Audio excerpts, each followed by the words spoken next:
let's take another look at this absolutely stunningly beautiful watch. Now, I know what you're thinking.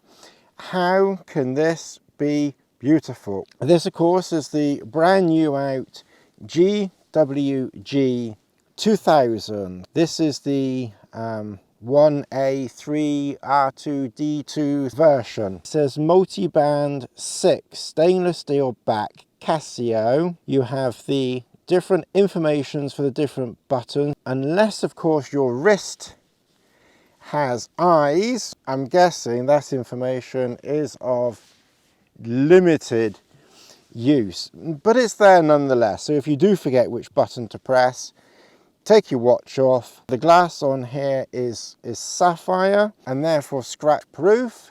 Looking at the time, 12 o'clock, through sapphire crystal glass, which is exactly the same type of glass that Rolex uses on all of their watches now. This, of course, is the Rolex Explorer 2. Of course, naturally, we don't just do G Shock on here, we do Rolex too. But this video, come on, out of the way, come on, move. No, but I started the channel. Well, yeah, but I'm carrying on. But yeah, but I came here first. Yes, but I've got more views. So let's have a look at this side here first. Now, of course, it's telling us here that it has a triple sensor. It has this rather new and unusual tooth display thing going on here, which is kind of just interesting. They've put some red in there, which matches the red here, and here. Someone described this watch as being a warthog. Now, if any of you are Air Force people, you'll know that the warthog is the A-10 tank busting Thunderbolt that the good old Yankees use. Good old Yankees. Thanks, Yankees. Keep subscribing. My greatest, highest subscriber count. Come on, England, Great Britain, Northern Ireland, and the rest of the world. Keep up a bit. But yes, of course, the Americans have the A-10 Thunderbolt. And this is just a little bit reminiscent of that Thunderbolt toothy, I'm gonna get you type of thing going on here.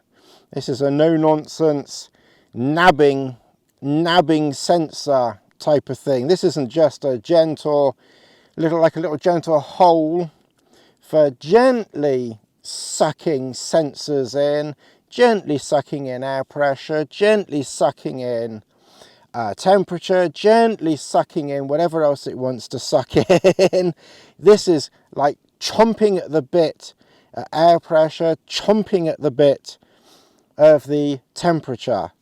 Moving on from that, we have obviously two buttons over here, one here and one here. They have very beautiful circular patterns inside them with little indentations around the outside. Now, where's my pointy stick? Of course, we don't do gentle pointy sticks here, like little feeble pencils and things. We do proper manly tent metal stakes here.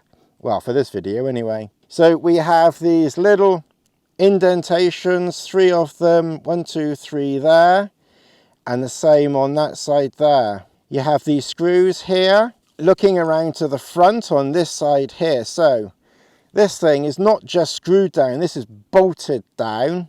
1, 2, 3, 4 bolts. They look like something the Terminator has very gently and kindly screwed in there. And then we come around to the other side and we have the same swirly pattern on the dials here and here. We had 1, 2, 3 indentations. Well, matching those 3 indentations is 1, 2, 3, but chomped out, eaten indentations on the screw down crown. Looks like Mega's been along and taken some great chunks out of that. For the compass, altimeter. We have red accents here, matching the G Shock in bright red. Red over here and here. tasteful bits of red here and here, just not to overdo it too much. Matching, of course, your drooling blood. That's why they did this in red, look. That's why they did this in red, exactly. I told you this was teeth. It's eaten something. My watch is eating something. What's inside there? Have you eaten Mr. Range? You've eaten Mr. Rangeman. You can't eat Mr. Rangeman. He's eaten Mr. Rangeman, look. That must have tasted rather nice, actually. Right, now then, obviously the light is also matching and has 1, 2, 3 indentations, although interestingly this one has this sort of funny crissy-crossy pattern rather than the circular pattern here. We've got some yellow on here as well, so to slightly lighten the blood-curdling red chomping teeth of this thing, you've got forged carbon here in yellow with the green background. You've got yellow barometer, temperature, pointy arrow thing, mud resistant in yellow. So of course this is a triple sensor. So you have a thermometer, you have a compass, and then you have a altimeter and barometer.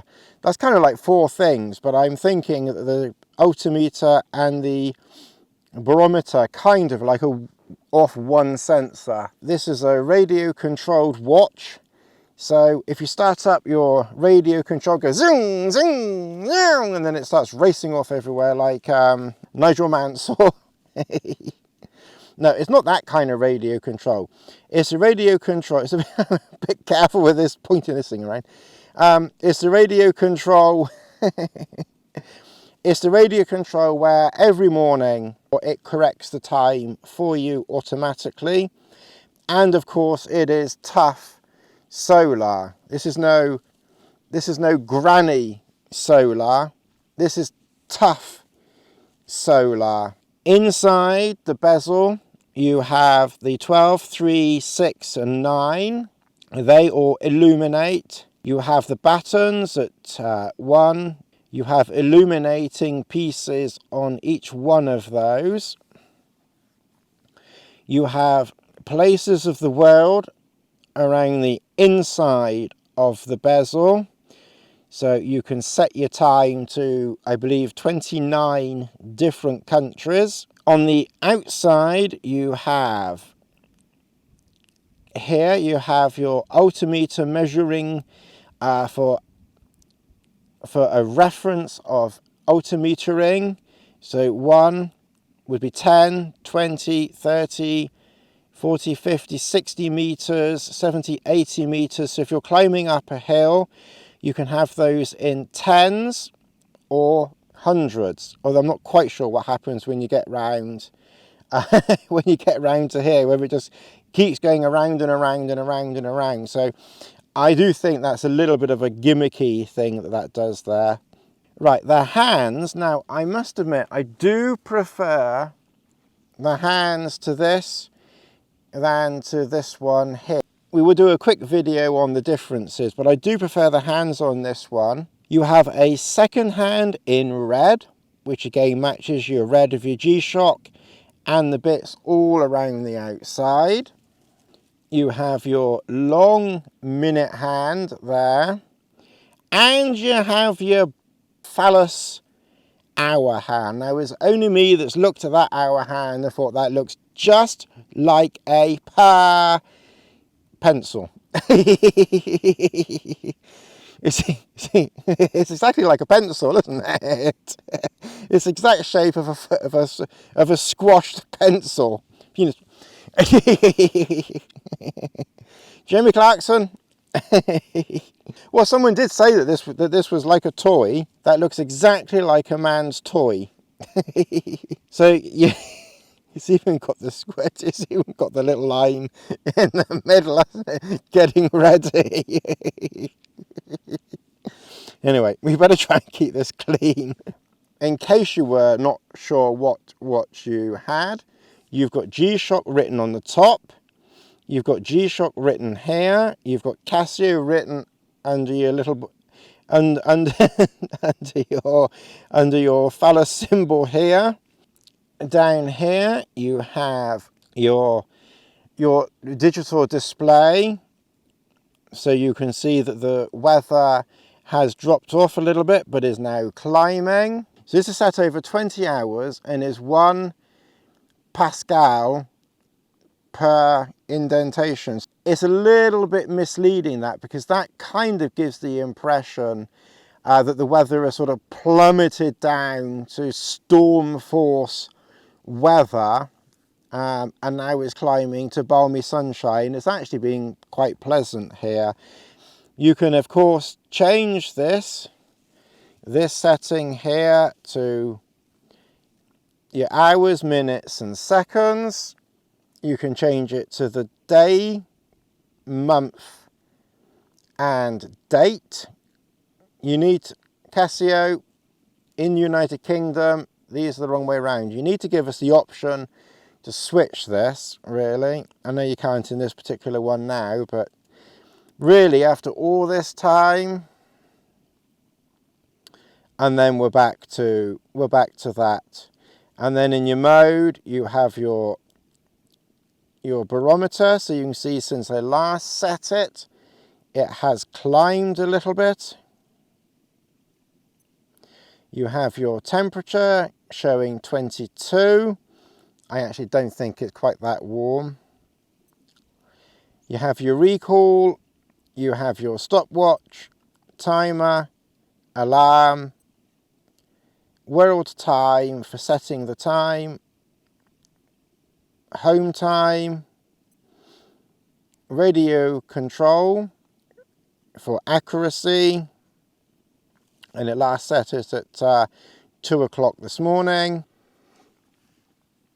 Here you can see it on the wrist, and it fits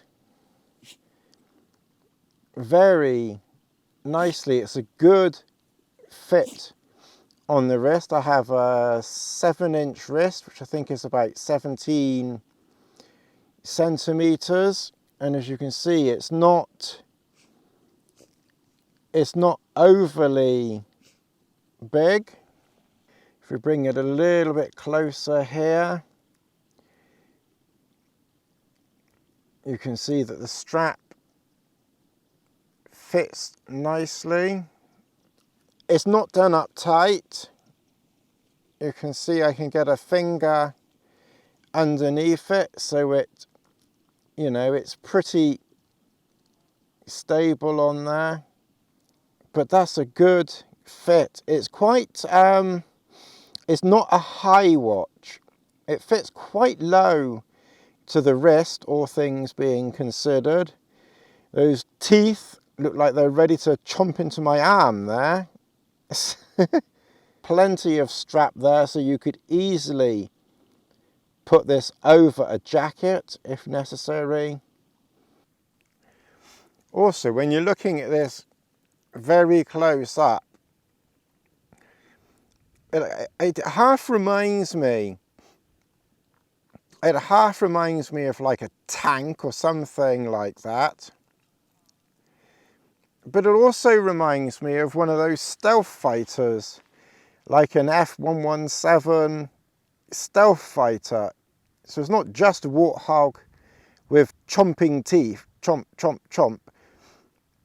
It's also with those angles and buttresses and just everything going on here.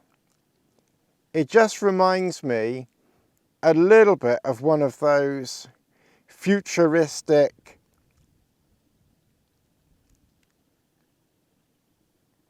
stealth fighters with so many angles and things like that. You can almost imagine the radio controlled waves that this uses to tell the time accurately bouncing back off, and it's kind of like saying, where's my radio controlled waves? Well, I'm bouncing off you because you're too stealthy. You're like a stealth fighter with all those angles.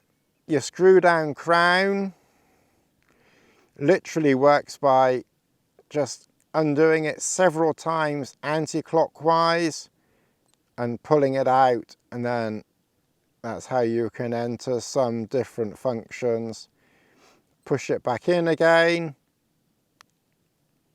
and then tighten it up.